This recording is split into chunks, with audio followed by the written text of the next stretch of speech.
বলতাম যে আমরা একটু পড়াটা আজকে স্টার্ট করার আগে একটু সিলেবাসটা একটু আলোচনা করে নিই, তাহলে আমাদের সুবিধা হবে। যেমন ফার্স্ট ডে আমরা একটু তাকাই, আমাদের রিডিং আছে 25 মার্কস। এখান থেকে কি আসবে? এমসিকিউ আসতে পারে, সরি আসবে, শর্ট অ্যান্সার কোশ্চেন আসবে, ট্রু ফলস আসবে, ম্যাচিং আসবে। এবং এটা কিন্তু আমাদের একটা আনসিন পার্ট থেকে আসবে, তাই তো? Yes, miss. হ্যাঁ। নেক্সট ডে আমাদের একটা পোয়েম আসবে, সেটাও হবে আমাদের আনসিন। সেখান থেকে কি করতে হবে? শর্ট অ্যান্সার আসতে পারে এবং ওয়ান ওয়ার্ড বা একটা ওয়ার্ডে অ্যান্সার দিয়েছে এরকম আম, আমাদের কিছু কোশ্চেন থাকবে। তারপর ম্যাচিং রাইমিং ওয়ার্ড, এটা হচ্ছে সব থেকে ইজি। যেমন ফাইট, নাইট, এই দুইটা আলাদা শব্দ কিন্তু শুনতে হচ্ছে অনেকটা সেম। তো ফাইট, নাইট এরকম রাইমিং ওয়ার্ডস হচ্ছে আমাদের সেখান থেকে আইডেন্টিফাই করতে হবে। আচ্ছা, গ্রামার আছে কিছু, যেমন পাংচুয়েশন অ্যান্ড ক্যাপিটালাইজেশন আসবে। এবং এখানে মার্কস কিন্তু হিউজ, এখানে কিন্তু 10 মার্কস শুধু পাংচুয়েশনেই আছে, তাহলে এটা কিন্তু অবশ্যই ভালো করে অ্যান্সার করতে হবে। তারপরে পার্টটুকু আমাদের জন্য খুব ইজি, কারণ কি এটা দেখলেই বোঝা যাবে। এটা হচ্ছে অ্যাডজেক্টিভ আসবে, কিরকম ভাবে আসতে পারে? সিনোনিম আর লিখতে হবে। সিনোনিমটা আসলে একটু হার্ড, এটা আসলে ভোকাবুলারি এনরিচ করা ছাড়া আর কোনো ওয়ে নাই। তোমাদের কি কাজ করা যেতে পারে? আমরা যেহেতু আনসেন পার্ট থেকে আর কি আসতে পারে, এই সিনোনিম গুলো আমরা হয়তো নাও জানতে পারি, কিন্তু আমাদের সবার ইএফটি তে ওয়ার্ড মিনিং আছে, সেখানে কি সিনোনিম আছে? সিনোনিম লেখা থাকে সেখানে।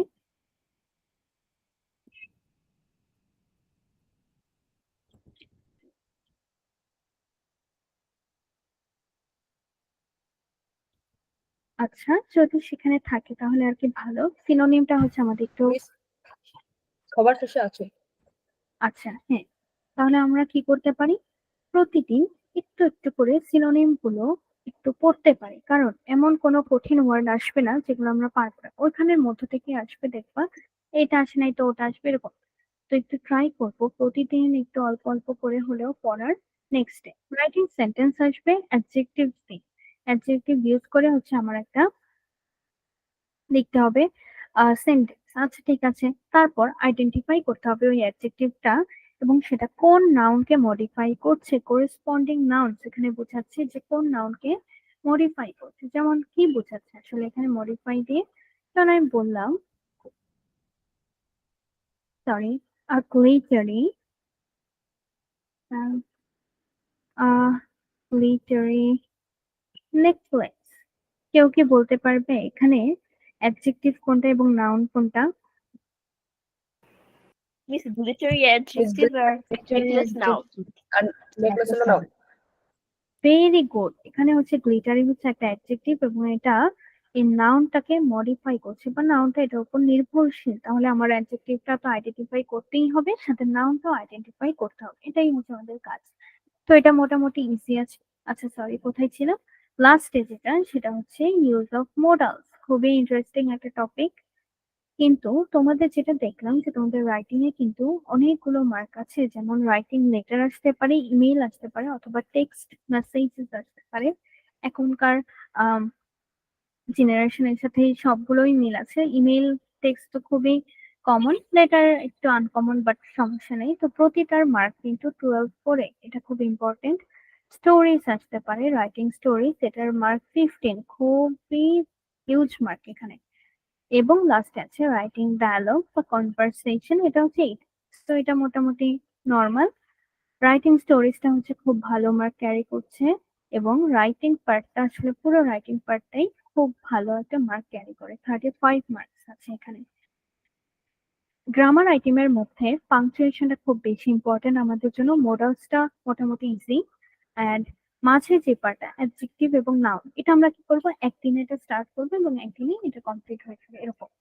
তো আমরা অ্যাডজেক্টিভটা সবার লাস্টে পড়বো। এছাড়াও আচ্ছা, তোমাদের জন্য আমার একটা কোশ্চেন, কারণ এটা আমি আর বুঝতে পারছি না যে আমাদের যে কয়টা ইউনিট এখানে দেওয়া আছে, এই যে যেমন 6, 7, 9, 11, 13, 14, 15 and 17, এই যে আমাদের এগুলো সব ইএফটি, এগুলো সব সেম প্যাসেজ। তাহলে এগুলো থেকে আমাদের টাস্ক কি?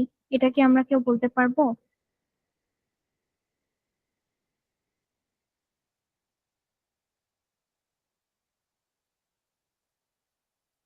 ম্যাম এগুলো থেকে পরীক্ষা আসবে? আহ এটা আসলে আমি আর কি জানতে চাচ্ছি যে এখানে আসলে সব আনসেন দেখা যাচ্ছে, তাহলে এগুলোর কাজটা কোথায় ম্যাম জানি কি? আমাদের মিস বলেছে এগুলার যেগুলা আর কি মডেল কোশ্চেন আছে সেগুলা থেকে। আচ্ছা ঠিক আছে, মানে এগুলো দিয়ে যেরকম মডেল কোশ্চেন হয়তো যেগুলো তৈরি হয়েছে। মিস আমাদের অ্যাডভান্স লার্নার্স যে বইটা আছে ওইখান থেকে। ও আচ্ছা ঠিক আছে, বুঝতে পেরেছি। তাহলে তোমাদের ক্লাসে এখন কি পড়ানো হচ্ছে সবার ক্ষেত্রেই? ম্যাম রিভিশন চলছে। সরি অর্ক, শুনতে পারিনি, একটু আবার বলি। ম্যাম রিভিশন চলছে, রিভিশন। ও আচ্ছা আচ্ছা, তাহলে তো ভেরি গুড। তাহলে তো তোমাদের স্কুলে মোটামুটি অনেক ভালো যে আগানো হয়েছে। বাকিদের ক্ষেত্রে কি হচ্ছে? মিস আমি 2 দিন যাইনি তো তাই বলতে পারি না। আচ্ছা ঠিক আছে, কোনো সমস্যা নাই। তাহলে আমরা কি করতে পারি? আমরা হচ্ছে হ্যাঁ এগুলোও দেখতে পারি, বাট এগুলো হচ্ছে কৌশলস গুলো দেখা আর কি বেশি ভালো। কারণ ম্যাম কি? নাই ম্যাম 9-এ মরাল অক্সিলারির ব্যবহার আছে ম্যাম। জি, ও আচ্ছা, ইউনিট 9 এই যে পোলাইটনেস, এই ইউনিটটাই। হ্যাঁ ম্যাম এইখানটায় মরাল অক্সিলারির ব্যবহার। আচ্ছা ঠিক আছে, থ্যাংক ইউ। আমরা চাইলে এখান থেকেও পড়তে পারতাম, বাট তোমাদের বই থেকেও পড়তে পারি, তাহলে তোমাদের বুঝতে আরো সুবিধা হবে। তাহলে আমরা একটু ইউনিট 9টা দেখি কোথায় আছে। 67।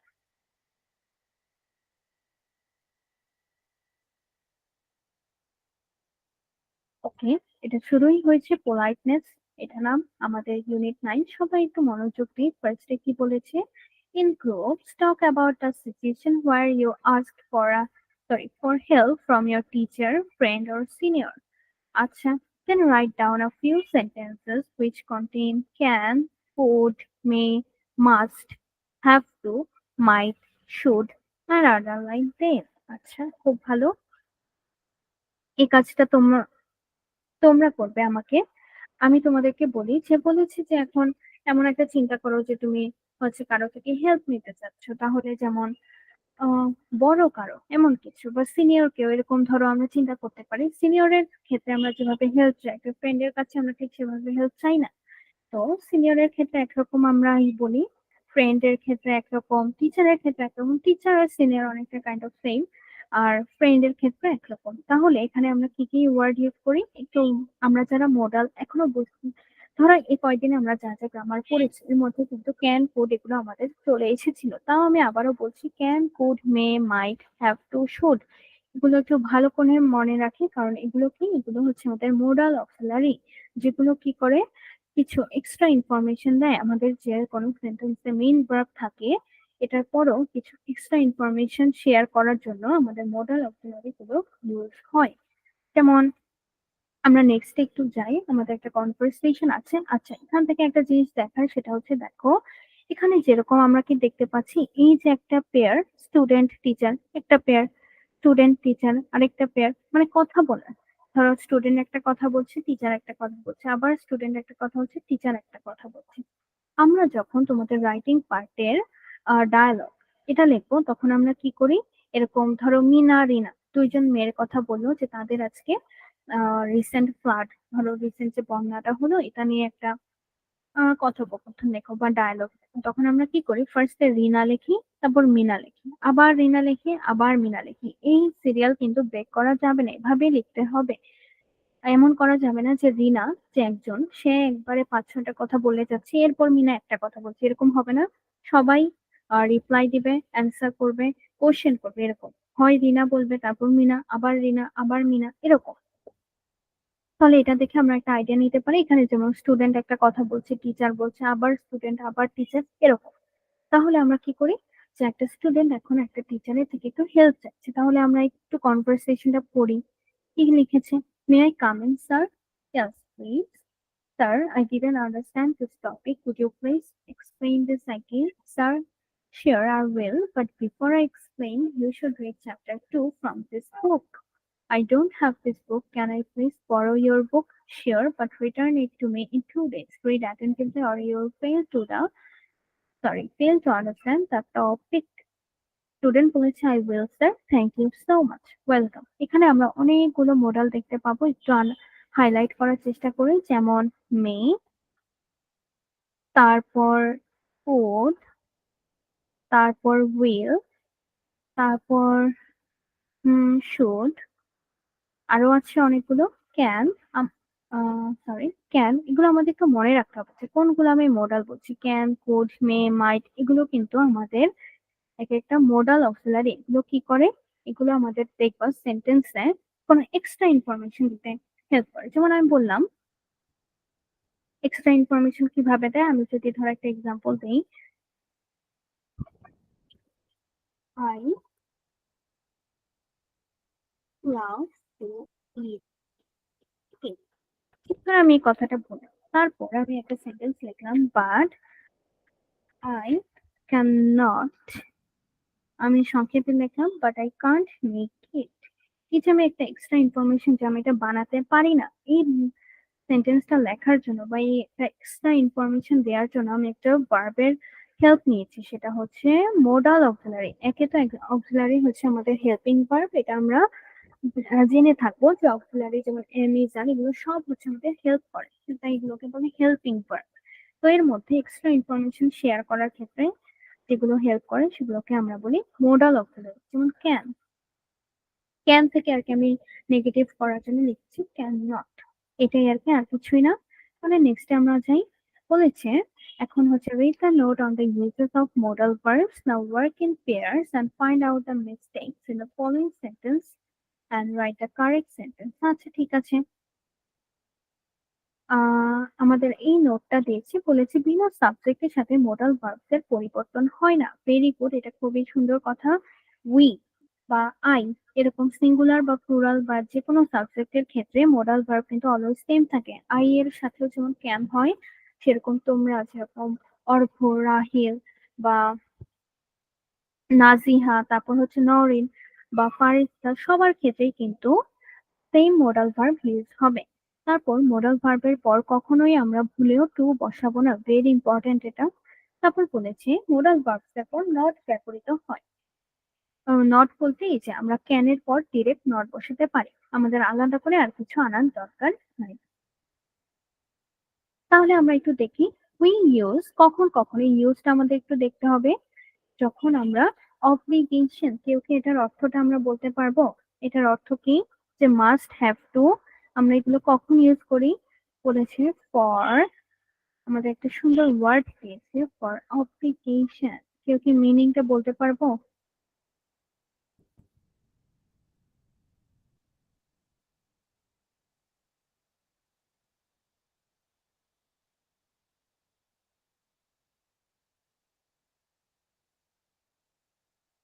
দিস অব্লিগেশন মানে আর কি কিছু বাধ্যতামূলক হলে।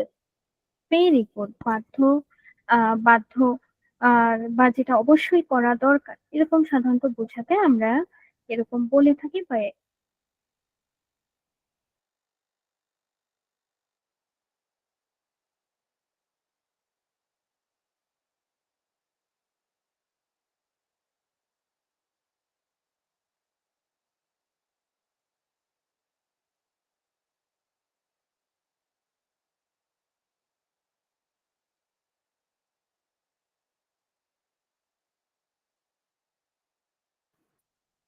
সরি, তো নেটওয়ার্কে ইন্টারাপশন হয়েছিল। আচ্ছা, আমরা যেখানে ছিলাম আবার একটু চলে যাই, যে বাধ্যবাধকতা বা এরকম যেটা অবশ্যই করা দরকার, এরকম বোঝাতে আমরা সাধারণত মাস্ট এবং হ্যাভ টু এই দুইটা বসাই। এখন কোনটা বসাবো, মাস্ট নাকি হ্যাভ টু? মাস্ট হচ্ছে হ্যাভ টু থেকে বেশি অ্যাপ্রোপ্রিয়েট, সাধারণত আমরা মাস্ট বসাই, চাইলে হ্যাভ টু বসাতে পারি। তারপর বলেছে যে টু ইন্ডিকেট পসিবিলিটি, পসিবিলিটি বলতে কি বোঝাচ্ছে, যে সম্ভাবনা বা হতেও পারে না হতে পারে, এরকম বোঝালে আমরা সাধারণত মাইট ইউজ করি। এটা অবশ্যই খেয়াল রাখতে হবে যে কোথায় আমরা কোনটা ইউজ করি, সব জায়গায় কিন্তু সব বসালে হবে না। মাস্ট হ্যাভ টু অবশ্যই করা দরকার বা বাধ্যবাধকতা বা অব্লিগেশন, এসব ক্ষেত্রে আমরা মাস্ট হ্যাভ টু ইউজ করি। আর যদি কোনো পসিবিলিটি, যে পসিবিলিটি কি, যে ইট মাইট রেইন টুডে, আজকে বৃষ্টি হতেও পারে, এরকম পসিবিলিটি বোঝাতে আমি মাইট ব্যবহার করতে পারি। যেমন আমরা একটা সুন্দর এক্সাম্পল, সরি ডায়লগ দেখতে পারি, যে দুইটা ফ্রেন্ড হচ্ছে পিকনিকে যাওয়ার একটু প্ল্যানিং করছে। তাহলে দুইটা ফ্রেন্ডের মধ্যে একজনের নাম হচ্ছে রত্না, একজনের নাম হচ্ছে জীবন।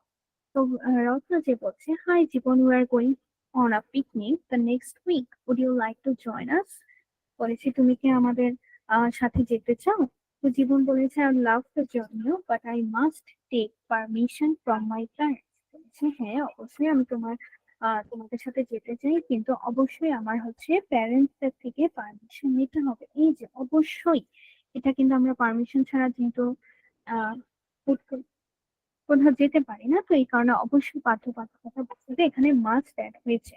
তারপর রত্ন বলেছে okay, I think they will allow you. তো রত্ন বলেছে ওকে, আমার মনে হয় যে তারা তোমাকে যেতে দিবে। তারপর জীবন বলেছে they might allow me, I have to take some preparation for it as well. বলেছে তারা হয়তো আমাকে অ্যালাউ করবে। তারপর বলেছে যে তাকে একটু প্রিপারেশনও নিতে হবে এটার জন্য। তারপর রত্ন বলেছে that's good, I hope you will join us. Jibon বলেছে আই হোপ, আছে সেও এরকমই ভাবছে। তাহলে আমরা বুঝতে পারলাম যে কোথায় মাইট হয়েছে, কোথায় মাস্ট হয়েছে। মাইট হয়েছে পসিবিলিটির ক্ষেত্রে, আর মাস্ট হয়েছে অবশ্যই আহ বোঝাতে, অবশ্যই করা দরকার, বাধ্যবাধকতা বোঝাতে মাস্ট হয়েছে। তারপর যদি আমরা দেখি, এখন বলছে যেটা ফার্স্টে বলেছিল যে modal verbs do not change form with different subject. যেই সাবজেক্টই হোক না কেন মোডালের কোনো চেঞ্জ নাই। যেমন হি ক্যান সুইম, মানে হির জায়গায় কখনোই আমরা হি থার্ড পার্সন বলে ভুলেও কখনো মোডালের পর ইস বা ইস অ্যাড করবো না, ভুলেও না। তারপর বলেছে use the base form of verb after a modal. এটাকে আমাদের কারো মনে আছে? আমরা যে রাইট ফর্ম অফ ভার্ব এটা পড়েছিলাম, যে মোডালের পর অলওয়েজ হয়। ইয়েস মিস, ভার্বের বেস ফর্ম। আচ্ছা, ভেরি গুড। তারপর বলেছে যে আমরা যখনই মাইট, মাস্ট, হ্যাভ টু এসব লিখি তখন কি হয়, এরপর অলওয়েজ ভার্বের বেস ফর্ম হয়।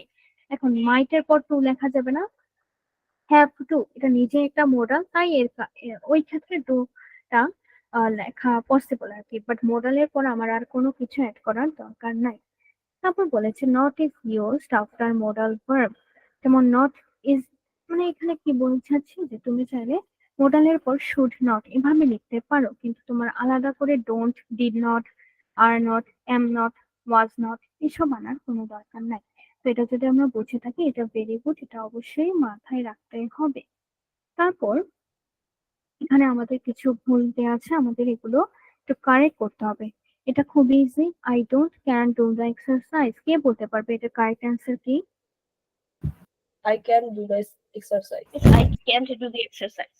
Very good. তাহলে এটা হচ্ছে আমাদের কারেক্ট অ্যান্সার। কেন? কারণ ক্যানের পর আমি ডিরেক্ট নট বসাবো, আলাদা করে কিছু আনার দরকার নাই। You must to give up bad habits. আচ্ছা, আমাকে কি এটা ফারিস্তা বলতে পারবে এখানে ভুলটা কোথায়? এখানে ভুলটা হচ্ছে মাস্ট টু তে, এখানে must have to. Very good, thank you very much. তাহলে আমরা বুঝলাম সেটাই হচ্ছে আমাদের ভুল, মাস্টের পর কখনোই টু বসানো যাবে না। শি উইল রিটার্ন হবে not return. My friend might হবে not might. My grandma can হবে, আর এরপর কিছু হওয়ার দরকার নাই। তাহলে এতটুকু আমরা বুঝে থাকলে ভেরি গুড। এখন বলেছি কি, কোনো রিকোয়েস্ট, আমি ধরো পোলাইটলি কাউকে রিকোয়েস্ট করছি যে please can you please give me a glass of water. কিন্তু দেখো পোলাইটলি রিকোয়েস্টের ক্ষেত্রে কিন্তু আমরা ক্যান, কুড, মে এই তিনটা ইউজ করে থাকি। কেন মনে রাখতে হবে? কারণ আমাদের এক্সামেও কিন্তু অনেকটা এভাবেই কোশ্চেনটা আসবে। তো আমাদের যেরকম একটা স্যাম্পল কোশ্চেন দেওয়া আছে, আমরা যদি একটু তাকাই তাহলে দেখবো যে কিভাবে কোশ্চেনটাতে, যেমন ধরো একটা কথা বললো, Rafiz teacher ask him to bring a book from the library. আচ্ছা ঠিক আছে, রাফির টিচার বলেছে ওকে লাইব্রেরি থেকে একটা বই নিয়ে আসতে। তো এখন বলেছে যে রাফি কিভাবে সেই লাইব্রেরিয়ানকে ওই বইটার জন্য জিজ্ঞেস করবে বা কিভাবে রিকোয়েস্ট করবে, লিখে দিয়েছে রিকোয়েস্টের ক্ষেত্রে। তাহলে এটার অ্যান্সারটা আমাদের কি করতে হবে, অ্যাপ্রোপ্রিয়েট মডেল ইউজ করে তারপর অ্যান্সারটা লিখতে হবে। তাহলে এই কারণে আমার বুঝতে হবে রিকোয়েস্টের ক্ষেত্রে আমরা কোন মডেল ইউজ করি, অব্লিগেশনের ক্ষেত্রে কোনটা ইউজ করি, পসিবিলিটির ক্ষেত্রে কোনটা করি, ইত্যাদি। তো এই জন্য এগুলো একটু মনে রাখবো যে সরি, অবশ্যই পোলাইটলি রিকোয়েস্টের ক্ষেত্রে আমরা ক্যান, কুড, মে ইত্যাদি ইউজ করতে পারি। অবলিগেশনের ক্ষেত্রে মাস্ট এবং হ্যাভ। তারপর পসিবিলিটির ক্ষেত্রে মে অথবা মাইট। মে থেকে আসলে মাইটটা বেশি ভালো হয়, তো আমরা চেষ্টা করবো মাইটটা ইউজ করার। এখন তোমাকে বলেছি তোমাদের কিছু অ্যান্সার হচ্ছে পোলাইট ফর্মে লিখে দিতে। যেমন একজন ধরো জিজ্ঞেস করেছে, মানে তুমি আর কি এই কোশ্চেন গুলো কাউকে জিজ্ঞেস করবে, তো এখন তুমি নিশ্চয়ই একটা স্ট্রেঞ্জারকে যখন জিজ্ঞেস করছে একটু পোলাইটলি আস্ক করতে হবে। তাহলে কি হোয়াট টাইম ইজ, ধরো এটা আমি বলতে চাচ্ছি, তাহলে কেউ কি আমাকে বলতে পারবে এখানে ফার্স্টে ব্ল্যাঙ্কে কি লেখা উচিত অ্যান্সারটা লেখার ক্ষেত্রে? Could ma'am, could. Could, can. আচ্ছা, ক্যান, কুড দুটোই অ্যাপ্লিকেবল, কোনো সমস্যা নাই। Can you tell me what time it is, কিংবা could you tell me what time it is, দুইটাই অ্যাপ্লিকেবল। Thank you. নেক্সট আমরা আরেকটু চেষ্টা করি, where is the nearest hotel, এটা কি হবে? Could you? কুড ইউ, অথবা আমরা যদি ধরো মেয়েও বলতে পারি যে মে ইউ টেল মি, অথবা ক্যান ইউ টেল মি বা কুড ইউ টেল মি, একই কথা। Where is the ATM booth, same এখানে অ্যাপ্লিকেবল জিনিসটা, যে এখানে ক্যান, কুড বা মে তোমরা তিনটা ইউজ করতে পারো, বাট ক্যান বা মে দুটা বেশি ভালো আর কি, কুডের থেকে ক্যান বা মে এই দুটা বেশি ভালো। তারপর give me a change for 100 টাকা নোট। আচ্ছা ঠিক আছে, এখানেও সেম পোলাইট রিকোয়েস্টের ক্ষেত্রে আমরা সব ক্ষেত্রে একই জিনিস ইউজ করতে পারি, ক্যান, মে, কুড। তারপর what would be the best route to the beach, এই ক্ষেত্রে আমরা সেম কথা আবারও, যে পোলাইটলি রিকোয়েস্টের ক্ষেত্রে আমরা সাধারণত মে অথবা ক্যান অথবা কুড ইউজ করে থাকি। তো এখন কি বলেছি, আচ্ছা এই সেম জিনিসটা আমরা সরি, এই যে অ্যান্সার লেখার ব্যাপারটা উইথ অ্যাপ্রোপ্রিয়েট মডাল, সেটা কিন্তু আমাদের একটু ইম্পর্টেন্ট, তাহলে এটা আমরা ট্রাই করব। জীবন wants to borrow a pen from Ratna, what should Ratna do? আচ্ছা, আমাদেরকে বলেছে একটু উপরে। তারপর হচ্ছে আমাদের এখানে একটা, আচ্ছা আমরা আরেকটা সিচুয়েশন দেখে আসি দেন বলছি। তারপর ধরো someone is bullying your friend, what can you do? তারপর in Bangladesh road accidents occur frequently, what can be done to avoid road accidents? আচ্ছা, one of your friends was absent from the class on Sunday. এখানে খুবই important একটা জিনিস, আমাদের পড়ার হয়তো বিষয় না, তাও বলে রাখি, অ্যাবসেন্ট এর সাথে অলওয়েজ যে প্রিপোজিশনটা বসে সেটা কিন্তু ফ্রম হয়, কখনোই অ্যাবসেন্ট টু হয় না, অ্যাবসেন্ট ফ্রম হয়। তো এটা আমরা বললাম যে না, how can you help him. আচ্ছা ভালো কথা, প্রতিটার অ্যান্সার তোমরা একটু লেখা ট্রাই করবে। কেন? কারণ আমাদের এক্সামে যখন আনসিন প্যাসেজ থেকে কোশ্চেন আসবে, আমাদের কিন্তু অ্যান্সার গুলো নিজে লিখতে হবে। এখন কিন্তু আর সিন প্যাসেজ থেকে তো আসবে না, তাই আর কি নিজের একটু কষ্ট করে লিখতে হবে। তাহলে একটু রাইটিংটা একটু ডেভেলপ হবে আমাদের সবার, এবং লিখতে গিয়ে কোথায় কোথায় ভুল হয় এটাও কিন্তু আমরা আইডেন্টিফাই করতে পারবো। তো এটা আমার কথা থাকবে যে সিচুয়েশন 1 to 5 এটা একটু কষ্ট করে নিজেরা কমপ্লিট করব। আর যদি কোনোটা না করতে পারি নেক্সট ক্লাসে ইকোনমিক্সটা আলোচনা করব। এর মধ্যে দেখি, Police write down 10 sentences using modal verbs about your responsibility as a student towards yourself and your community. আচ্ছা ঠিক আছে, খুব ভালো। এটা আমরা না করে আমরা একটা কাজ করতে পারি, সেটা হচ্ছে, এক সেকেন্ড, ওয়েট, এটা আমরা একটু ট্রাই করতে পারি। এটা কিন্তু আমাদের স্যাম্পল কোশ্চেন, কেউ ভুলেও ভাববো না যে এটা আমাদের আসলে অ্যানুয়াল এক্সামের কোশ্চেন কিনা। ঠিক এভাবে হয়তো কোশ্চেন গুলো আসবে, জাস্ট আর কি রিকোয়েস্ট দেওয়া থাকবে, অব্লিগেশন দেওয়া থাকবে, পসিবিলিটি, পোলাইট রিকোয়েস্ট ইত্যাদি। এখন আমরা অনেকে বলতে পারি রিকোয়েস্ট আর পোলাইট রিকোয়েস্টের মধ্যে কি পার্থক্য হতে পারে। দেখো, রিকোয়েস্ট ধরো একজন লাইব্রেরিয়ানকে আমি রিকোয়েস্ট করছি, এখন আমি লাইব্রেরিয়ানকে যখন রিকোয়েস্ট করি, কিংবা আমি একটা প্রিন্সিপালকে যখন রিকোয়েস্ট করছি, দুই ক্ষেত্রে রিকোয়েস্ট একটু ডিফারেন্ট, একটু ভ্যারি করে। তো প্রিন্সিপালের ক্ষেত্রে বা পোলাইটলি রিকোয়েস্ট এইসব ক্ষেত্রে আমরা মেটা ইউজ করতে পারি, এবং যখন শুধু রিকোয়েস্ট থাকে তখন আমরা ক্যান ইউজ করতে পারি। তাহলে এটা ইউজ করে আমাদের একটু কষ্ট করে অ্যান্সার গুলো দেওয়ার ট্রাই করি, এবং লেখা শেষ হলে আমাকে একটু জানাই।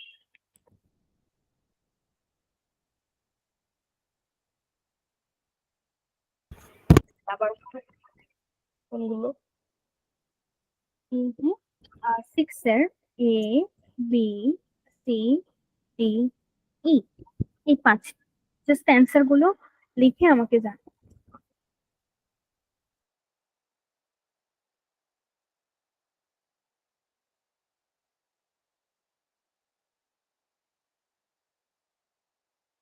মিস হয়েছে। আচ্ছা, বাকিদের কি অবস্থা? নরিন, তারপর হয়েছে নরিন? মিস আমি করতে পারছি না। আচ্ছা, কোনো সমস্যা নেই, করতে না পারলে আমরা একটু চেষ্টা করি। কি বলেছে আসলে, বলেছে কি? হ্যাঁ, কেউ কিছু বলবে? মিস আমার আর 2টা বাকি আছে, করে নিই। আচ্ছা, হ্যাঁ শিওর, তাহলে করা শেষ হলে আমাকে একটু জানিও। মিস আমাকে বুঝিয়ে দিবেন একটু? হ্যাঁ, নরেন শিওর বুঝাবো। এই যে ফারিক তারা 2টা বাকি, ও একটু করুক, এরপর হচ্ছে আমরা কি কোশ্চেন করেছে, কিভাবে লিখতে হবে, ওটা সুন্দর করে আলোচনা করবো।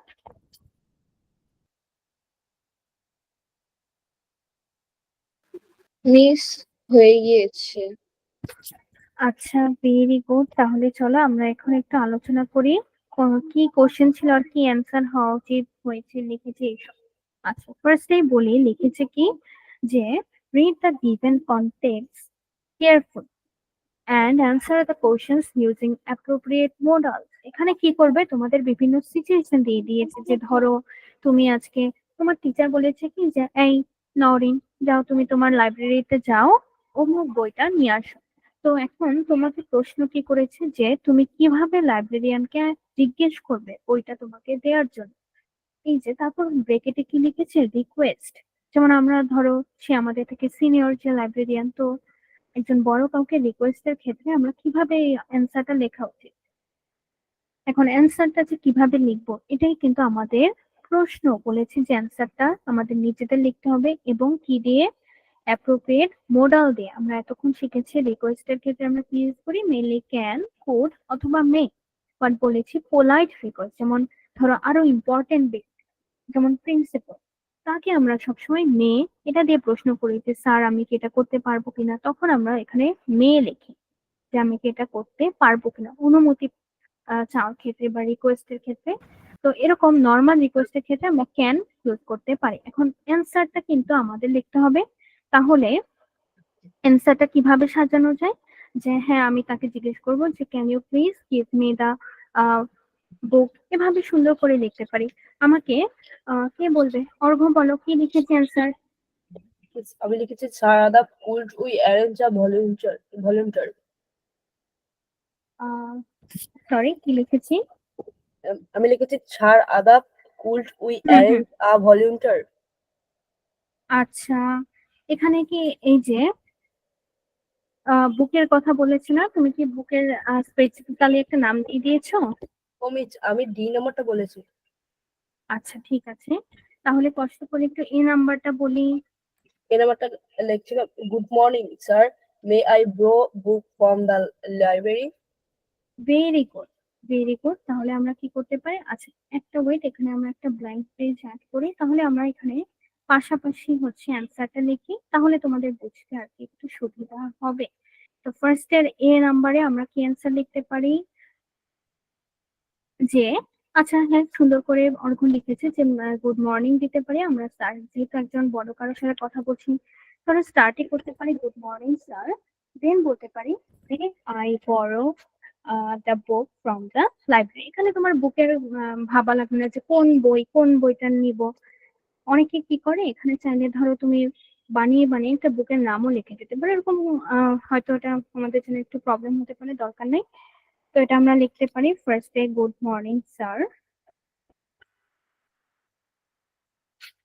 এক সেকেন্ড, হ্যাঁ গুড মর্নিং, এখানে কিন্তু স্যারটা হবে ক্যাপিটাল। তাহলে good morning sir, may I borrow, may I, এখানে মে না দিয়ে আমরা কেন দিতে পারো, মেও দিতে পারো, কোনো সমস্যা নেই। তো মে আই বড়, কেউ কি আমাকে বলতে পারবে বড় এই ওয়ার্ডটার অর্থ কি? তুমি ধার দেওয়া। ধার নেওয়া। Very good. তো ধার নেই এরকম বোঝাচ্ছে আর কি, মে আই বড় the book from the library. তাহলে এতটুকু আমরা লিখতে থাকি। এখানে আসলে পুরো স্ক্রিনটা দেখা যাচ্ছে না হয়তো, বা নেক্সট টাইম অ্যান্সারটা শো করবো, তখন একটু কষ্ট করে স্ক্রিনশট নিয়ে নেবো। আচ্ছা, নেক্সটটা আমাকে কেউ একজন বলো, ফার্স্টটা বলতে পারো, বি নাম্বার কি লিখেছি? মিস আমি লিখেছি Tarek has an important exam, if he doesn't get enough sleep he won't be able to concentrate in the exam. আচ্ছা, আহ, আমরা হচ্ছে সি মিস নাম্বারের অ্যান্সার বলে দিয়েছি আর কি। ঠিক আছে, আচ্ছা, সি নাম্বারটা আমরা পরে আলোচনা করছি, আগে একটু বি নাম্বারটা বলে নিই। বি নাম্বারে কি জিজ্ঞেস করেছে, বলেছে সারার হচ্ছে প্যারেন্টস যারা, তারা তাকে বলেছে যে তুমি অবশ্যই খেলতে যাওয়ার আগে তোমার হোমওয়ার্কটা কমপ্লিট করবে। তো এখন প্রশ্ন করেছে তোমাদেরকে যে সারার কি করা উচিত, ওর কি হোমওয়ার্ক কমপ্লিট করা উচিত নাকি না? এটার অ্যান্সার আমাদেরকে এখন দিতে হবে। ব্রেকেটে কি লিখেছে অবশ্যই তাকাই, সেটা লিখেছে অব্লিগেশন। আমাদের কি মনে আছে এখানে কোন মডেল ইউজ হয়? Yes, miss, must. Very good, must বা হ্যাভ টু, বাট অবশ্যই মাস্টটা বেশি অ্যাপ্রোপ্রিয়েট, তো মাস্ট দিয়ে লেখার চেষ্টা করব। আমাকে রাহিল বলি তো, বি নাম্বার কি লিখেছি? মিস বি নাম্বার জি, মিস আমি লিখেছি Sara must complete her homework. Very good, এটা কিন্তু অ্যান্সার, এটা খুবই সিম্পল ছিল। তাহলে আমরা এটা লিখতে পারি, মাস্ট কমপ্লিট হার। আচ্ছা, আমি হোমওয়ার্কটা এত বড় লিখলাম না, আমি জাস্ট এক্সাম্পল লিখলাম। নেক্সট সি নাম্বারটা আমাকে ফার্স্ট তখন বলেছিলে, এটার অ্যান্সারটা আমরা এভাবে, হ্যাঁ ও যেভাবে বলেছে সেভাবে লিখতে পারি যে, এটা দেখো কি বলেছে যে সে নাকি রাত জেগে পড়াশোনা করার কথা ভাবছে, তাহলে তো এটা একটু সমস্যা। তাই বলেছে যে যদি তারেক ওর, ধরো ওর এক্সামের আগে যদি ওর ঘুম না হয়, তাহলে তো একটা সমস্যা হবে। তাহলে এটার অ্যান্সারটা ফার্স্টটা কি লিখেছে আবার কষ্ট করে বলি।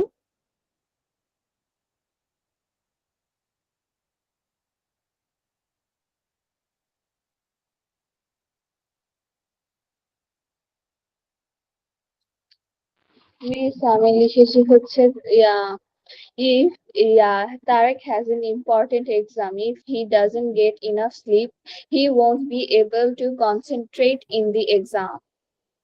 হ্যাঁ, এটাও লেখা যায় সুন্দর করে, he won't be able to concentrate in the exam, এটা হচ্ছে আমাদের রিয়েল অ্যান্সার আসলে। তো এখন তুমি এভাবেও লিখতে পারো। আমরা আগেও একবার দেখেছি যে তারেকের ক্ষেত্রে, সরি পসিবিলিটির ক্ষেত্রে আমরা সাধারণত মাইট দিয়ে লিখি। তাহলে আহ এটা তোমরা লিখতে পারো কেউ যদি চাই, তাহলে তারেক মাইট ফল সিক, অর এই যে আমরা যেটা মাত্র শুনেছি ওর কাছ থেকে যে Tarique wouldn't be able to concentrate in the exam, দুইটাই লিখতে পারে যেভাবে ইচ্ছে, সমস্যা নেই। লাস্টে, আচ্ছা না লাস্ট না, লাস্টের আগেটা ডি নাম্বার, এটা কে বলবে?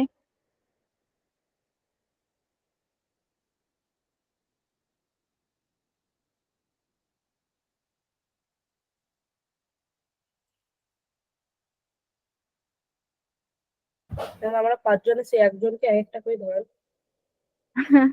আচ্ছা ঠিক আছে, কে বাদ গেল? এক সেকেন্ড, নাজিহা। আচ্ছা, নাজিহা হচ্ছে আমাদের এখানে নাই। তাহলে নওরিন, নওরিন কি এটা পারবো বলতে? ডি নাম্বারটা একটু চেষ্টা করে দেখি তো।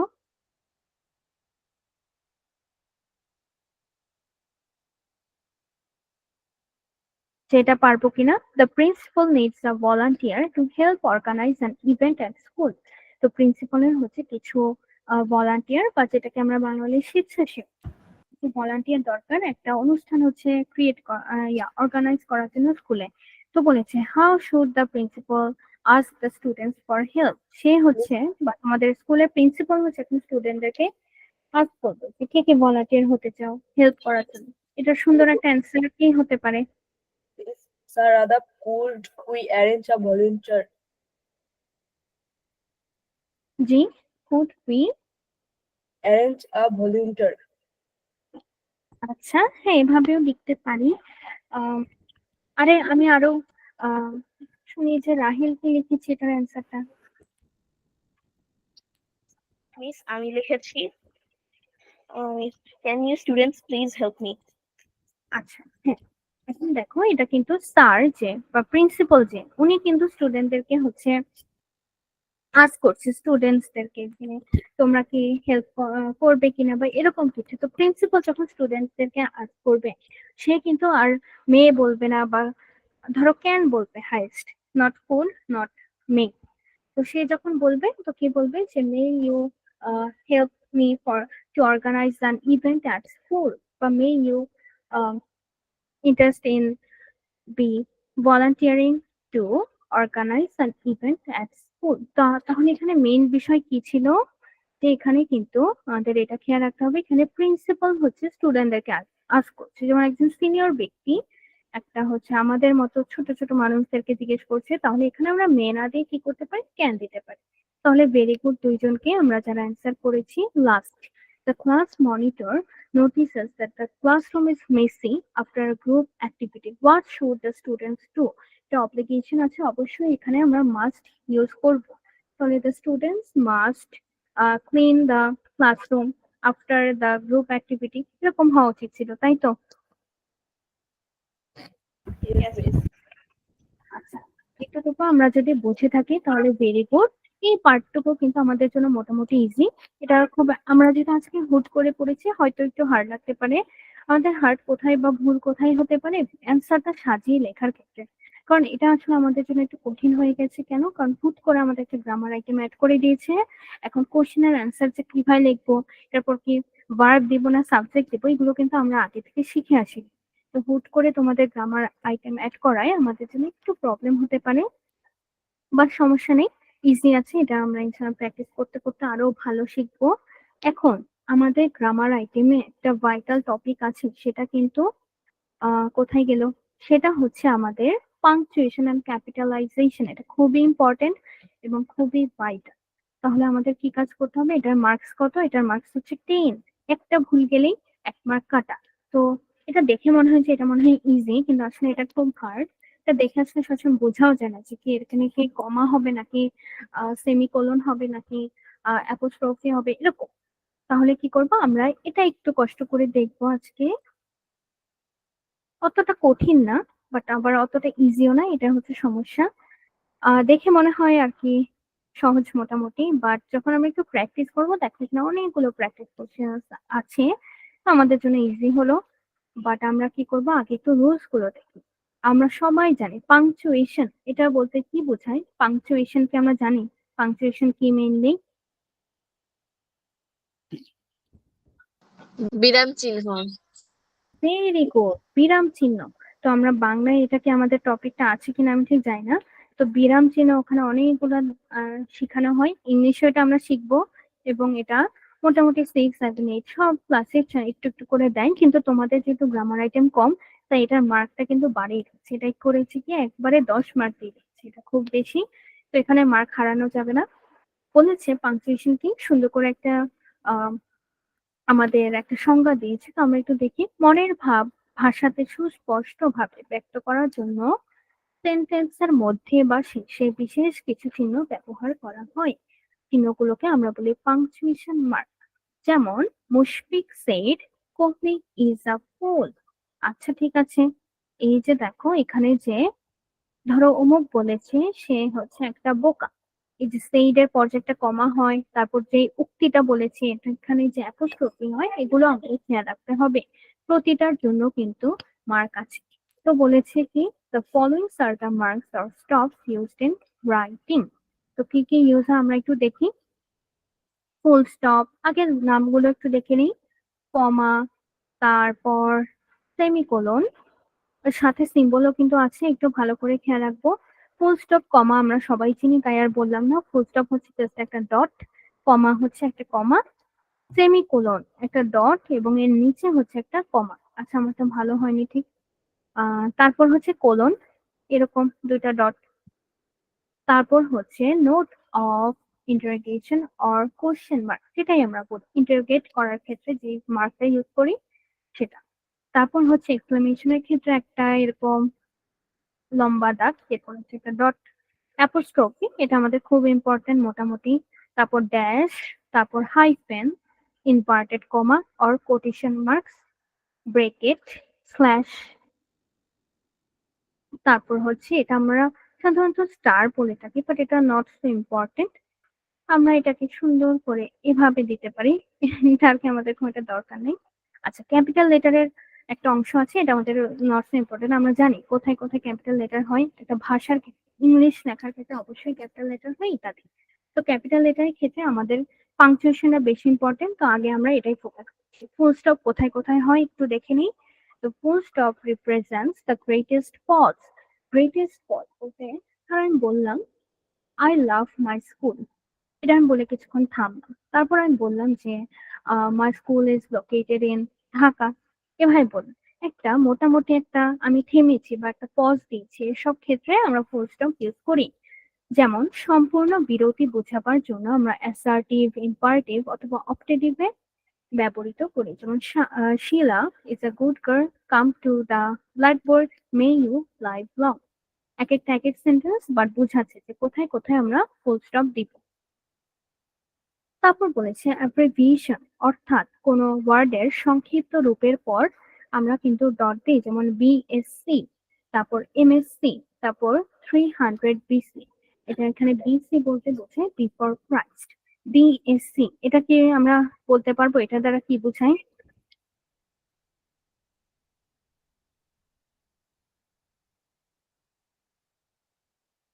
না পারলেও সমস্যা নেই, এটা বলতে বোঝায় ব্যাচেলর অফ সায়েন্স। আর এমএসসি এটা বলতে বোঝায় মাস্টার্স অফ সায়েন্স। আর 300 বিসি এটা হচ্ছে বিফোর ক্রাইস্ট, যেমন আমরা বলি খ্রিস্টপূর্ব, বলে থাকি যে 300 বছর খ্রিস্টপূর্বে তার জন্ম হয়েছিল, এরকম এরকম কিছু। তো বিসি এটা সংক্ষেপে লিখে এটার ফুল ফর্ম হচ্ছে বিফোর ক্রাইস্ট বা খ্রিস্টপূর্ব এরকম। 5 AM এটা তো আমাদের খুব চেনা একটা জিনিস। 9 PM, AM PM। কেউ কি বলতে পারবো AM PM এটার ফুল ফর্ম কি?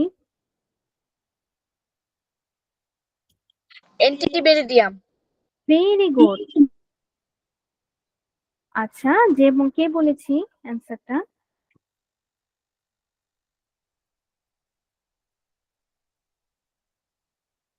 যে বলেছি ভেরি গুড, এটা খুব আর এটা হচ্ছে medium. Very good, very good Norin, thank you. এটা খুব ব্রিলিয়ান্ট ছিল অ্যান্সারটা। তাহলে আমরা বুঝলাম যে সংক্ষিপ্ত কিছু বোঝাতে বা অ্যাব্রিভিয়েশন, এটাকে ইংলিশে আমরা সংক্ষিপ্ত রূপকে বলি অ্যাব্রিভিয়েশন, সেক্ষেত্রে আমরা ডট ইউজ করি বা ফুল স্টপ ইউজ করি।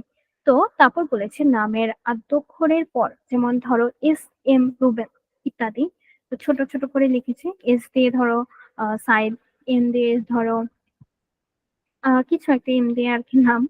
তো এরকম সংক্ষেপে আমরা SM রুবেল এভাবে লিখতে পারি। এছাড়া ইন্টারনেট বা ইমেইলে তো আমরা জানি যে www ডট বা যে কোনো URL এর ক্ষেত্রে আমরা ডট টু ইউজ করি। তাহলে এখানে বুঝলাম এটা কিন্তু ইজি ছিল, ফুল স্টপ কোথায় কোথায় ইউজ হয়। এখন ব্যাপার হচ্ছে কমা, এটা সব থেকে বেশি ইম্পর্টেন্ট, এটাই আমাদের ভুল হওয়ার চান্স থাকে। কমা কোথায় হবে? কমা রিপ্রেজেন্টস দ্য শর্টেস্ট পথ। এতক্ষণ আমরা দেখেছি খুব বেশি বিরতির ক্ষেত্রে আমরা দেই ফুল স্টপ, খুব কম বিরতির ক্ষেত্রে আমরা দেই কমা, এবং মাঝে মাঝে বিরতির ক্ষেত্রে আমরা তখন দেখবো তখন আমরা দিই সেমিকোলন। বলেছে সেন্টেন্সের মধ্যে একই পার্টস অফ স্পিচ ভুক্ত 2 এর অধিক শব্দ পাশাপাশি থাকলে প্রথমটি কমা এবং শেষের দুটি এন্ড দ্বারা যুক্ত। একই পার্টস অফ স্পিচ, যেমন কি Asad, Harun, Azad and Amjad study in the same school. কিংবা আমি ধরো আমি বললাম আই লাইক। ম্যাম আসসালামু আলাইকুম। ওয়ালাইকুম সালাম। ইন্দ্রনীল, এত দেরি কেন আজকে? ম্যাম আমার ওই প্রাইভেট ছিল তো আমি এখন আসছি। আচ্ছা, তাহলে তো একটু সমস্যা হয়ে গেল। তুমি কি করবে, এটার রেকর্ডিংটা অবশ্যই দেখে নেবে, ঠিক আছে, আজকের ক্লাসে? ঠিক আছে ম্যাম। আচ্ছা, তো আমরা কোথায় ছিলাম? আচ্ছা, এই যে একই জাতীয়, যেমন আমি বললাম I like butter, bread and jam. এই যে আমি বললাম বাটার, ব্রেড অ্যান্ড জ্যাম, তো বাটার আর ব্রেড একই টাইপের বোঝাচ্ছে, তো এর মাঝে দিবা একটা কমা। তাহলে এরকম আমরা এরকমও দেখেছি, ধরো আজকের ক্লাসে কে কে আছে? ইন্দ্রনীল, তারপর নরেন, তারপর অর্ঘ্য, রাহেল, ফারিস্তা এন্ড নাজরিন। হ্যাঁ, লাস্টে আমরা এন্ড অ্যাড করি। তাহলে এটা ভালো ছিল, মনে রাখবো নেক্সট ডে। আচ্ছা, এটা মেবি একটু হিজিবিজি হয়ে গেছে, আমরা একটু হাইলাইট করি। বলেছে কেস ইন অ্যাপোজিশন, এই ক্ষেত্রেও নাকি আমরা কমা ইউজ করি, যেমন কি মিস্টার আহমেদ। দেখো সবাই একটু মনোযোগ দিয়ে, এখানে কিন্তু আমি একটা কমা দিয়েছি, তারপর লিখেছি principal of Dhaka college is a strict administration. যেমন কারো সম্পর্কে আমি কোনো তথ্য দেওয়ার ক্ষেত্রে এরকম আমি দিতে পারি। যেমন আমি ধরো লিখলাম শিলা বোর্ড বেকার লিভস হিয়ার। এই যে আমি কোনো সাবজেক্ট সম্পর্কে একটা পরিচয় দিলাম। আগ্রহ শিলাকে, সে হচ্ছে একটা গুড বেকার, লিভস হিয়ার। এরকম একটা পরিচয়ের ক্ষেত্রে ধরো আমি বললাম মিস্টার আলম, সে হচ্ছে এই স্কুলের প্রিন্সিপাল, শিলা একটা একজন গুড বেকার। তো এইসবের আগে এরকম এটাকে আমরা বলি কেস অফ অ্যাপোজিশন। কারো সম্পর্কে যখন কিছু বলা হয় সেটাকে আমরা এরকম দুইটা কমার মধ্যে আবদ্ধ করি। খুব ইম্পর্টেন্ট, দেখে রাখতে হবে শিলা এবং যখন তার সম্পর্কে যখন কিছু বলা হচ্ছে এই জিনিসটাকে দুইটা কমার মধ্যে আবদ্ধ রাখতে হবে। এই যে একটা কমা, এই যে একটা কমা। তাহলে আবার সরি, যেখানে ছিলাম যাই। Mister Ahmed principal of Dhaka college is a strict administration. তাহলে মিস্টার আহমেদ সম্পর্কে বলা হলো যে তিনি হচ্ছে ঢাকা কলেজের প্রিন্সিপাল, এরকম। তারপর ভোকেটিভ কেস কোন সেন্টেন্সের শুরুতে থাকলে, তারপরে, মধ্যে থাকলে, উভয় পার্শ্বে বা শেষে থাকলে তার বোঝাচ্ছে। কি বলেছে, অনেক বড় একটা কথা বলে ফেলেছে। রহমান, আচ্ছা একটা সেকেন্ড, না হ্যাঁ, রহ Rahman, do the work. Tell me, my dear friends, how can I help you? ফার্স্টেই দেখি ভোকেটিভ, এখানে তাকে হচ্ছে আমি আইডেন্টিফাই বা তাকে আমি কি বলে রাখছি, রহমান বলি। তো এরপরে কি করবো, একটা কমা দিব। এটা মাঝেও থাকতে পারে। ধরো আমি কারোর সাথে কথা বলছি, তাকে আমি কি বলে সম্বোধন করলাম, মাই ডিয়ার ফ্রেন্ডস। এটা যখন আমরা ন্যারেশনে দেখবো তখনও এই জিনিসগুলো শিখবো যে ভোকেটিভ হচ্ছে কাউকে আমি কি বলে সম্বোধন করছি। ধরো তো আমরা ফ্রেন্ডস কে অলওয়েজ ফ্রেন্ড বলে সম্বোধন করি না, খুবই বোগাস কিছু বলে ইন্ট্রোডিউস করতে পারি। তখন আমি বললাম ধরো শিলা আহ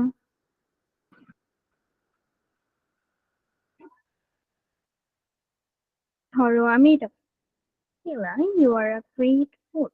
ধরো এটা আসলে অত ভালো একটা এক্সাম্পল হয়নি এটা বোঝার জন্য, বাট আমিও হচ্ছে ধরো আমার ফ্রেন্ড শিলাকে একটা বোকা বলে হচ্ছে সম্বোধন করছি। এই যে আমি একটা ভোকেটিভ কেস ইউজ করছি, ওখানে আসলে এক্সাম্পলটা ভালো না, বাট এখানে দেখো tell me my dear friends how can I help you. এখানে কথা হচ্ছে আসলে এটা এবং এটা, মাঝের অংশের কিন্তু খুব একটা দরকার ছিল না যে সে কি আমার ফ্রেন্ড নাকি কি, এটা আমার খুব একটা দরকার নেই। বাট যেটা বলে সম্বোধন করেছি সেটা আমরা অলওয়েজ কমার মাঝে আবদ্ধ করে রাখি। অনেকটা অ্যাপ্রোজিশনের মতোই, যে সম্বোধন পদ বা তার পরিচয় সম্পর্কে যেটাই বলা হোক না কেন সেটা হচ্ছে আমরা অলওয়েজ কমার মধ্যে আবদ্ধ রাখি। তারপর অ্যাবসলিউট কনস্ট্রাকশন কোনো সেন্টেন্সের শুরুতে থাকলে, তারপরে বা মধ্যে থাকলে বা উভয় ক্ষেত্রে আমরা হচ্ছে কমা ইউজ করি। যেমন কি বলেছে, এটা আমাদের যেহেতু এই টপিক গুলো আমাদের গ্রামারের আপাতত নেই, তো আমরা অতটা ডিটেলসে যাচ্ছি না। একটা দেখো, the dinner being over we left the place. এটা কিন্তু আমরা যখন আরেকটু বড় হবে এটা বুঝবো যে এটা কিন্তু একটা পার্টিসিপল, এটা একটা অ্যাডজেক্টিভ বোঝাচ্ছে। তাহলে এরকম ধরো একটা অতিরিক্ত অংশ যে আমাদের বললো উই লেফট দ্য প্লেস, এটার সাথে একটা অতিরিক্ত অংশ আছে দ্য ডিনার বিং ওভার। এই অংশটার পাশে আমরা কি করব, একটা কমা অ্যাড করব। যেন এখানে কেন কমা অ্যাড করছি, কেন ফুল স্টপ ইউজ করছি না, কারণ এটা একটা স্বল্প বিরতি, যে ডিনারটা কমপ্লিট করেই আমরা হচ্ছে আহ সেখান থেকে চলে গিয়েছি। এরকম স্বল্প বিরতির ক্ষেত্রে আমরা কমা ইউজ করি। যেমন mister Anwar I think is the best teacher in the school. যে আমার মনে হয় মিস্টার আনোয়ার হচ্ছে স্কুলের বেস্ট টিচার। তো আই থিঙ্ক এটাও কিন্তু এখানে অ্যাড করার মতো একটা অংশ, স্বল্প বিরতি, যা আমার মনে হয়, তাই এখানে কমা হয়েছে। নেক্সটে একাধিক পেয়ার অফ ওয়ার্ডস থাকলে প্রত্যেক জোড়ার পর কমা দিতে হবে। যেমন high and low, rich and poor, all are equal to God. তো এখানে আসলে কি বোঝাচ্ছে যে উঁচু থেকে নিচু, তারপর ধনী থেকে দরিদ্র, সবাই হচ্ছে গডের সামনে একদম সমান। তো high and low, rich and poor, এরকম একই জাতীয় বা বিপরীত জাতীয় কথা বোঝালে এগুলোর পর একটা করে কমা দিয়ে দিব। এই অংশটা আমাদের আসবে না, কারণ এটা আমাদের ন্যারেশনের থেকে আসে আর কি। নেক্সট আমরা একটু তাকাই। আচ্ছা, এটা আমাদের দরকার নেই, এটা একটু অন্য হাই লেভেলের। তারপর বলেছে একই শব্দের পুনরাবৃত্তি ঘটলে শব্দগুলো প্রথমটির পরে আমরা কি করব, কমা দিব। You are quite capable of doing this work, যেমন আমরা বলি তুমি খুবই সুন্দর, এরকম দেখো একই জিনিস আমি বারবার বললাম, এরকম করলে কি প্রথমটার পর একটা কমা দিব, তারপর আবার লিখ। এটা আমাদের এই যে সাবঅর্ডিনেট এভাবে ভাবার দরকার নেই, এটা আমরা কন্ডিশনাল পড়েছিলাম, সেখানে দেখেছি দুইটা ক্লজ আছে। তাহলে আমরা if he comes I shall go, তো আমরা বলতে পারি যে দুইটা ক্লজের মাঝে আমরা একটা করে কমা দিতে পারি। তারপর ইন্ট্রোডাক্টরি ইয়েস অর নো, যেমন আমি বললাম, ধরো আমি তোমাদেরকে জিজ্ঞেস করেছি যে did you go to school yesterday, যে তোমরা কি গতকাল স্কুলে গিয়েছো, তোমরা হয় বলবা ইয়েস আমি গিয়েছি, না আমি যাইনি, এরকম ইয়েস এর পর বা নো এর পর আমরা একটা করে কমা বসাই দিব, আর কোনো কাজ নাই। তারপর আবারও আগের মতো দেখো, the boy who stood first got a prize, ছেলেটা যে কিনা ফার্স্ট হয়েছে একটা প্রাইজ পেয়েছে, দেখো তার সম্পর্কেই কিন্তু বলা হলো হু স্টুড ফার্স্ট। তাহলে কি করব, আবারও আগের মতো কথা, যে দুইটা কমার মাঝে তাকে আবদ্ধ করে দিব। ট্যাগ কোশ্চেন আমাদের নাই, তো এই অংশটা আমাদের দরকার নেই। তারপর বলেছি যে যেমন therefore, by the way, এইসব ওয়ার্ড মাঝে মাঝে আমরা দেখবো, পুরোটা পড়ার দরকার নেই, দেয়ার ফর আর বাই দা ওয়ে ছাড়া আমাদের আসার চান্স নাই। এই দুইটা থাকলে আমরা কি করি, যেগুলো যদি মাঝে থাকে তাহলে আমরা আলাদা করার জন্য একটু কমা দিয়ে আলাদা করে দিব। বলো, এই পর্যন্ত বুঝেছি, কমার পার্টটুকু একটু ডিফারেন্ট ছিল, একটু হার্ড ছিল, বাট মেইন থিমটুকু বুঝলেই হবে যে অল্প একটু বিরতির ক্ষেত্রে আমরা কমা ইউজ করি, বেশি বিরতির ক্ষেত্রে ফুল স্টপ ইউজ করি। Clear? GB miss. Yes, miss. আচ্ছা, ভেরি গুড। তারপর আমরা আবার যাই যেখানে ছিলাম।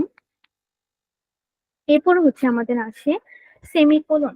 সবাই তো সেমিকোলন, সরি একটু জুম করি, সেমিকোলনের সিম্বলটা দেখবো, সেটা হচ্ছে একটা ডট, তারপর একটা কমা। এটা হচ্ছে কমার থেকে হচ্ছে একটু বেশি সময় ধরে থাকে, আর ফুল স্টপের থেকে একটু কম সময়। যেমন একটু আমি যেটা বললাম মাঝামাঝি, এরকম ক্ষেত্রে আমরা সেমিকোলন দেই। এখন কিভাবে, একটু এক্সাম্পল দেখে ভালো বুঝবো। যেমন we went to the playground, we played football, আমরা হচ্ছে প্লেগ্রাউন্ডে গিয়েছি, আমরা ফুটবল খেলেছি। এই যে দেখো, তারপর আমরা কি করেছি, আমরা হচ্ছে খুব মজা করেছি। এই যে দেখো, প্রতিটা আমি কথা বললাম, এগুলো কিন্তু আমি অল্প একটু থেমে থেমে বলবো। থেমে থেমে বলার কারণে এখানে কমা ইউজ না করে আমরা কি করি, সেমিকোলন ইউজ করি। এটা একটু মনে রাখতে হবে যে একই সাথে ধরো অনেকগুলো কথা আমি বলছি, যে আমি সেখানে গিয়েছি, তারপর আমি অনেকগুলো ছবি তুলেছি, তারপর আমি বাসায় চলে এসেছি, ধরো এইভাবে বললাম, তাহলে এইসব ক্ষেত্রে আমরা সেমিকোলন ইউজ করাটা বেটার।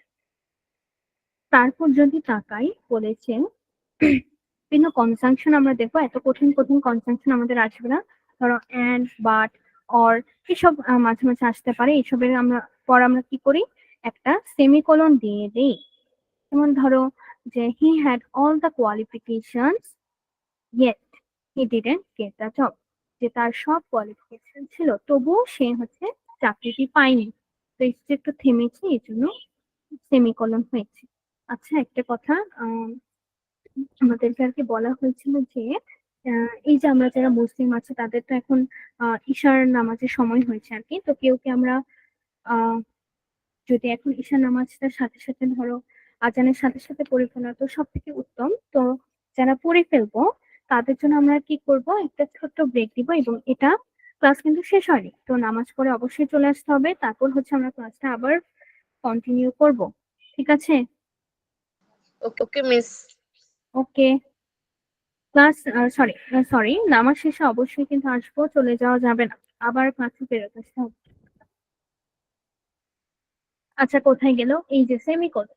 তো সেমিকোলন বুঝলাম যে স্বল্প বিরতির ক্ষেত্রে আমরা হচ্ছে এটা ইউজ করি, হয় কনজাংশনের ক্ষেত্রে ইউজ করতে পারি, তারপর আম, আরো কিছু সুন্দর সুন্দর, এই যে ইয়েট, এই যে আমি একটু থামলাম, যে যদিও তার অনেক কোয়ালিফিকেশন ছিল তবুও সে হচ্ছে জবটা পায়নি, এই যে থেমে কথাটা বললাম, এসব ক্ষেত্রে সেমিকোলন হয়। এছাড়া আর কোথায় হয়, সময়, আচ্ছা এটা কি ভুল দিয়েছে কিনা, কারণ এটা সেমিকোলন না, এটা হচ্ছে শুধু কোলন, এটা কিন্তু এখানে বসবে। যে সময় লেখার ক্ষেত্রে আমরা যেমন এখন বলি, এখন কয়টা বাজে, 7:50, আচ্ছা হ্যাঁ 7:54। তো এখন কি করি, 7-এর মাঝে আর 54-এর আগে একটা কোলন দিই। সেরকম সময় আর মানে ঘন্টা আর মিনিটের ক্ষেত্রে হচ্ছে আমরা একটা কোলন ইউজ করি। তো কোলন কি, সাধারণত কোলন হচ্ছে একটু বেশি থামার ক্ষেত্রে। কোলন কোথায় কোথায় ইউজ হতে পারে, যেমন ধরো একটা ডায়ালগ, এই যে আমরা কিছুক্ষণ আগে দেখেছিলাম যে আমাদের কিন্তু আবার রাইটিং আছে, সেটা হচ্ছে ডায়ালগ। তখন কি করি, বকুল এই কথাটা বলেছে যে হাউ আর ইউ, মুকুল বলেছে আই এম ফাইন। এই যে বকুলের কথা বলার আগে একটা কোলন, মুকুলের একটা কথা বলার আগে কোলন, এটা কিন্তু মনে রাখতে হবে। তারপর পূর্ববর্তী কোনো সেন্টেন্সের বিষয়ে কোনো উদ্ধৃতি, উদাহরণ বা ব্যাখ্যার পূর্বে আমরা এটা দিয়ে থাকি, যেমন দেয়ার আর টু কাইন্ডস অফ ভয়েস, এই বলে আমি একটা দিলাম কোলন। কি কি, একটা হচ্ছে অ্যাক্টিভ, একটা হচ্ছে প্যাসিভ, এরকম উদাহরণের ক্ষেত্রে বা এটা কি কি ক্লাসিফিকেশন আছে এরকম বোঝাতে আমরা কোলন দিয়ে থাকি।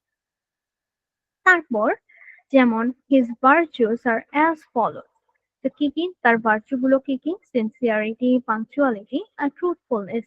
যে এরকম উদাহরণের ক্ষেত্রে বা কি কি হতে পারে এসব কোনো একটা তালিকা দিলে আমরা সেখানে হচ্ছে কোলনটা ইউজ করি। কোলনের উদাহরণগুলো বোঝাটা সহজ, কারণ কোলন বোঝা যায় যে কোথায় কোথায় এটা ইউজ হতে পারে।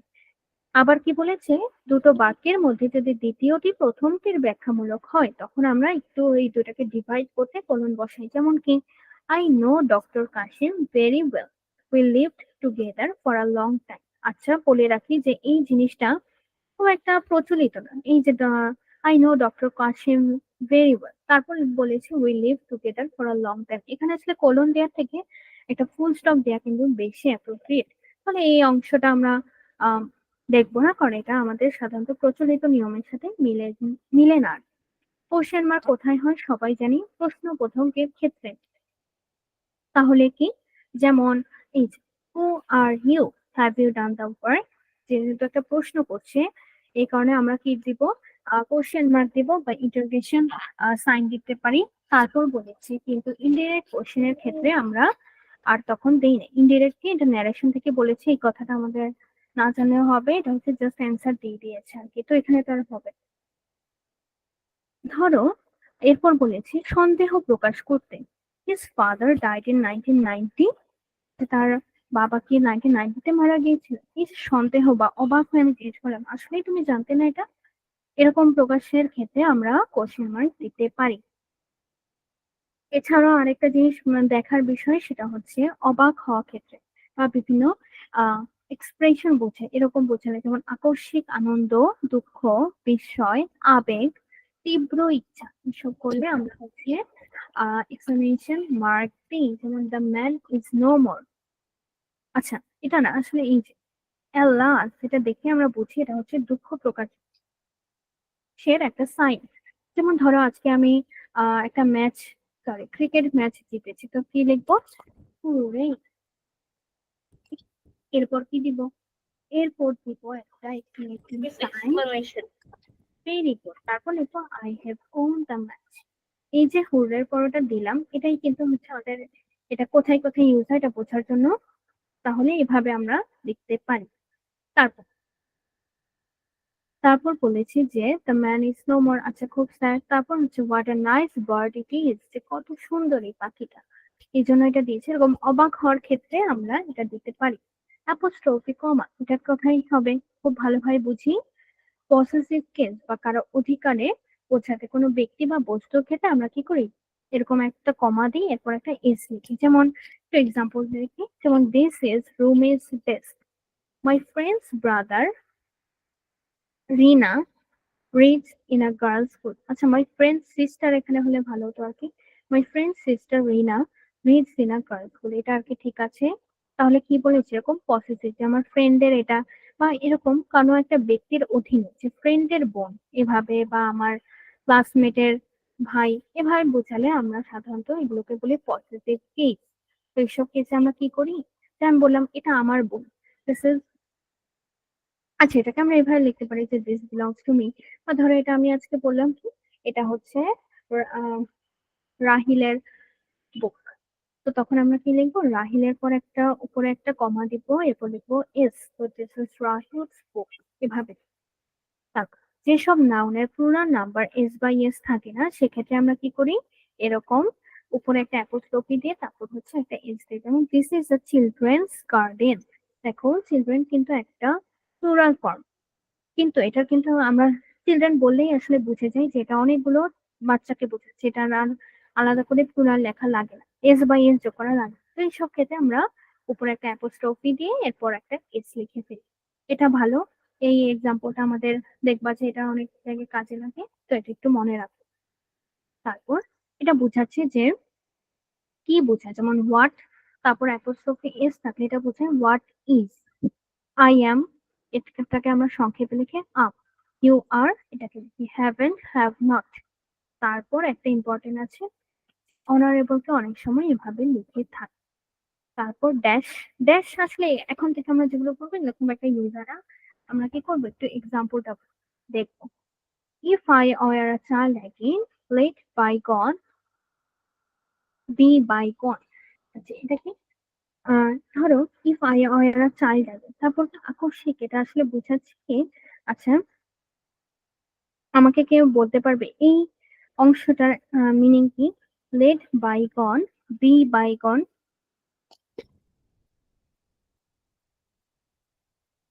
স্কুলটা এই যে কোথায় গেল, দাঁড়াও, এই লেট বাইগন বি বাইগন, এটার অর্থটা কি?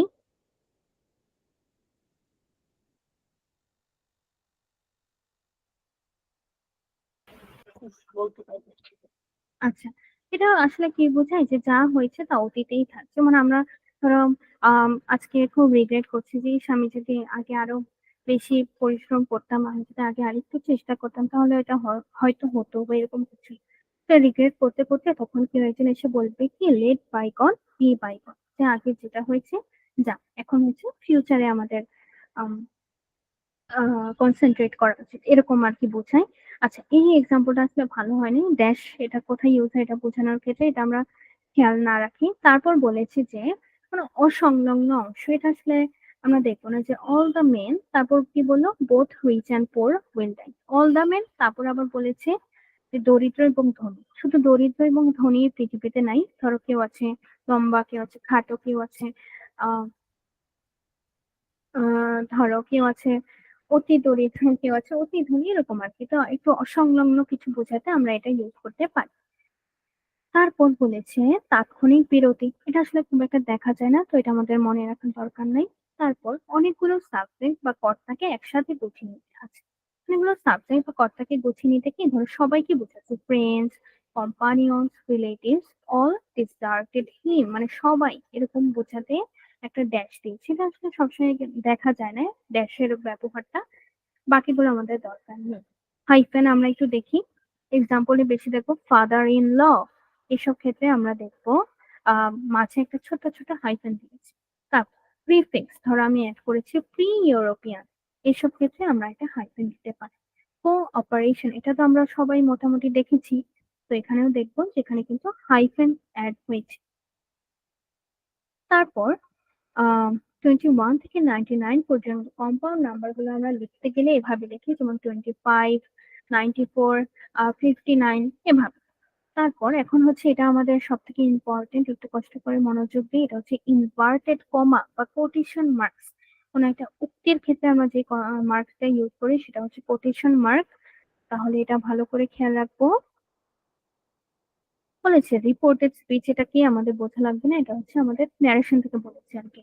তো ধরো কেউ একটা কথা বলছে, যে রাহিল আজকে অর্ঘ্যকে জিজ্ঞেস করছে যে আর ইউ হাংরি, সেই দ্য ম্যান বা সেই রাহিল, এরকম আমি বললাম যে ও জিজ্ঞেস করেছে যে তুমি কি ক্ষুধার্ত, এরকম একটা প্রশ্ন করার ক্ষেত্রে বা আমি একটা উক্তি দিয়েছি, আমার এই উক্তিটা, এরকম ক্ষেত্রে আমরা এরকম ডাবল ইনভার্টেড কমা এটা ইউজ করি। তারপর বলেছে কোনো বই, কবিতা ইত্যাদির নাম বোঝাতে আমরা তখন ইনভার্টেড কমা ইউজ করি। ইনভার্টেড কমা মেনলি এরকম একটা কমা হয়, আর কোটেশন মার্ক সাধারণত দুইটা। কোটেশন বলতে কি উক্তি বোঝাতে, ধরো কেউ কিছু একটা বলেছে তখন কিন্তু কোটেশন হয়।